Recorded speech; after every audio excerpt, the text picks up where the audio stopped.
皆さんおはようございます。バラードです。今日のトピックは中間の戦略です。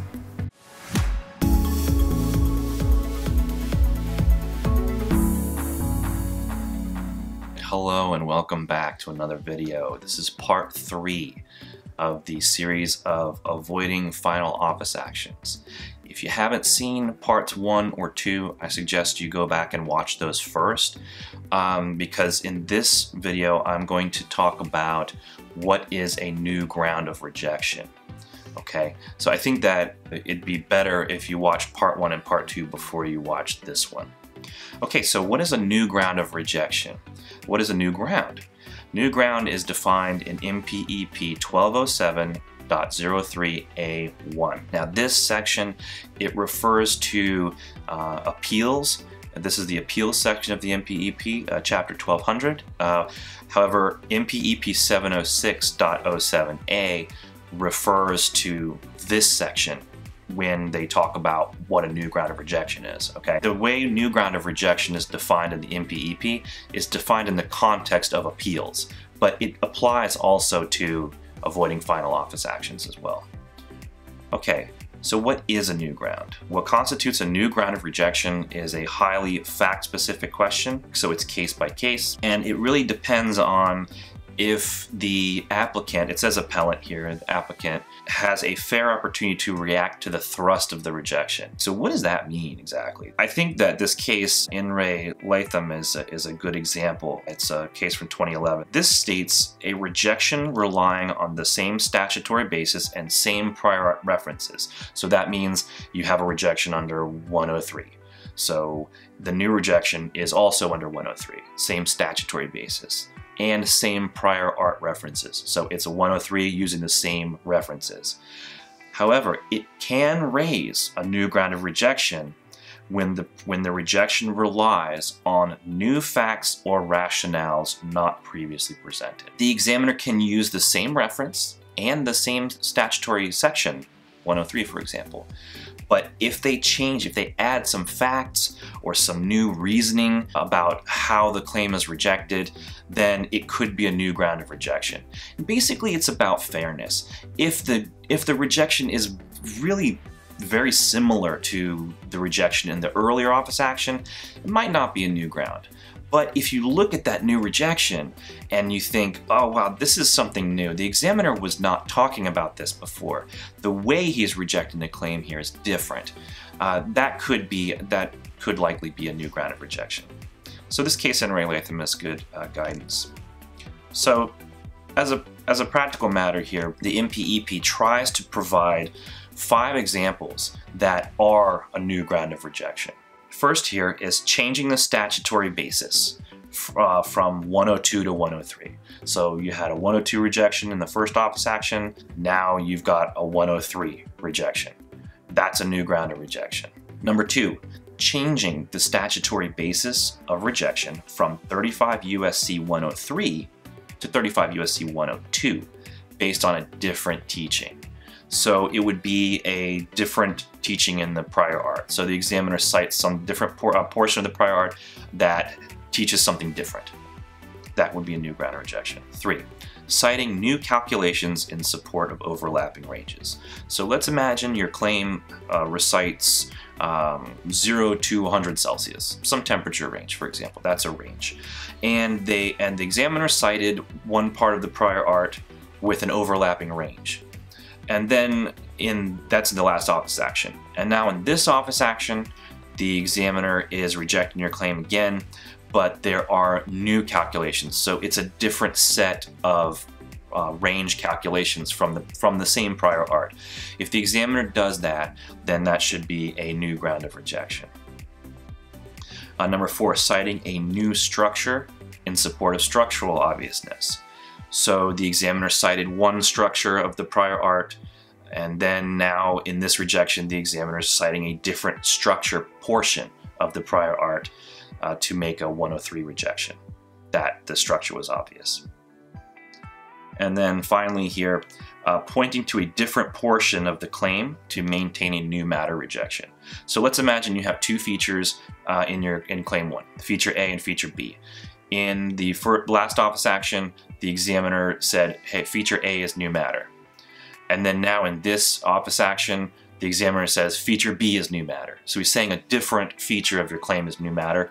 That is a new ground of rejection as well. So those are the 5 examples of what is a new ground. So let's go over what is not a new ground of rejection, not a new ground. And this is 1207.03a2, section 2.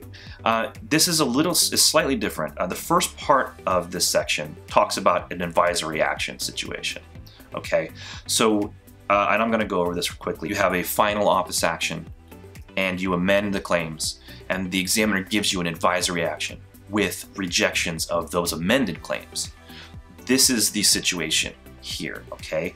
So if an amendment, I'm looking at A, if an amendment under 37 CFR 1.116, that's an amendment in response to a final office action, if it proposes to add or amend one or more claims, requirement 1, 2, the appellant was advised through an advisory action that the amendment would be entered for a purpose of appeal. So that'll be in your advisory action. The examiner will say these amendments are entered for purposes of appeal. And then C, the advisory action indicates which individual rejections set forth in the action from which appeal has been taken would be used to reject the added or amended claims. So the examiner says, I got your amendments, I'm going to reject those, and here are the reasons why I'm rejecting them. These are the rejections. So then these 2 requirements here. The appeal brief. So this is a case that's under appeal. The appeal brief must address the rejections of the added or amended claims, so you have to respond to the examiner's rejections in the advisory action. And 2, the examiner's answer may include the rejections of the added or amended claims. Such rejections made in the answer would not be considered new grounds of rejection.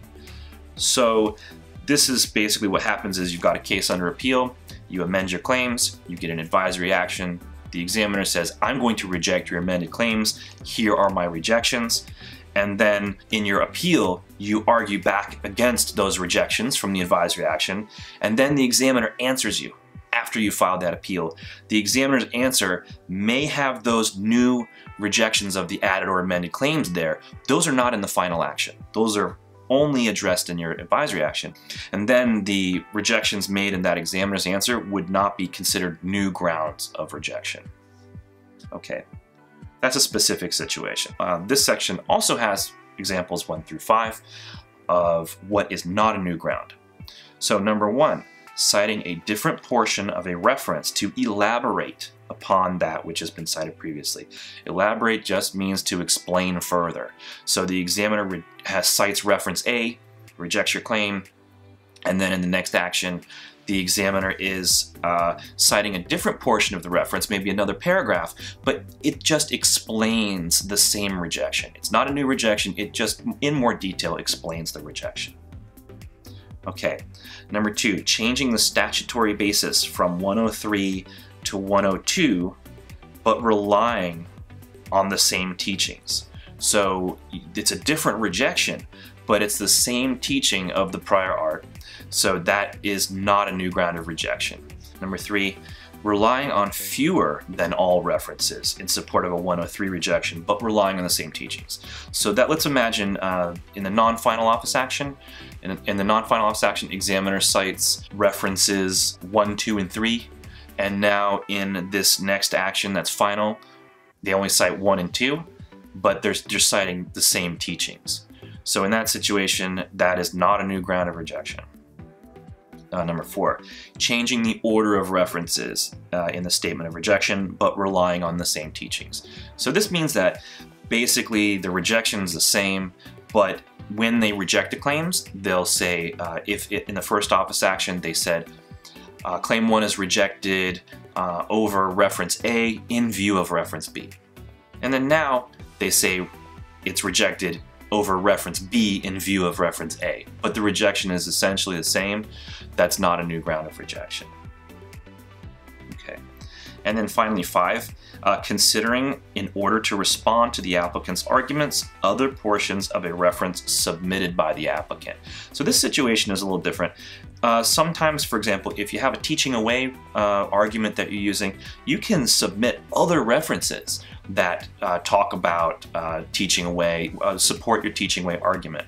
So if you, the applicant, if you are giving those references to the PTO to support your argument for patentability, and the PTO doesn't have those references yet, and they're seeing them for the first time, if they then use that reference to reject your claim, that's not a new ground of rejection because you gave them those references with your argument. Okay, so that's the 5 examples of what are and 5 examples of what are not new grounds. And just again, I'm going to go through the consequences of a final office action quickly. Final office action closes your prosecution, which can limit your options for responding. It limits your interviews. The examiner does not have to allow an interview with you, whereas after the first office action, the examiner must agree to an interview. Some examiners don't do interviews after final, so you could be limited to an AFCP situation. It limits your types of amendments. You can cancel claims, for example, or you can amend them for allowance. And if you do that, you don't need an RCE, but usually RCEs are required in most cases from my experience. And that is a first RCE now is a Jugoman, and so avoiding RCEs is a good cost-cutting measure, which I actually made another video about if you want to watch that as well. Okay, so quickly again, the basic strategy for avoiding final office actions. Do not amend your claims if you can traverse the rejection. If you believe the examiner is wrong, then you should argue against the rejection and don't amend your claims. If a dependent claim is rejected and you believe the examiner is wrong about that, then rewrite the dependent claim into independent form and then traverse the rejection based on that rewritten claim. And if you want to add new features, add new claims, new dependent claims, independent claims if you can. You know, you can have 20 claims total with 3 independent claims. And if your traversal is successful regarding your unamended or your rewritten claim, and the examiner makes a new ground of rejection in the next action, that action should be non-final. You shouldn't be able to make the action final even if it's just one claim that you were successful with. Okay, well, I hope that this could be helpful for you today. I think this information, I rely on this information all the time when I'm prosecuting cases. So I really think that it can be helpful to you as well in deciding your prosecution strategy for your clients, or if you are the client, deciding your own strategy. If there's anything you don't understand, I would recommend watching these videos several times and also reading the MPEP. This can be quite complicated, but if you keep reviewing it, it will become easier for you. Alright, well, thank you very much, and I look forward to see you in the next video. ありがとうございました。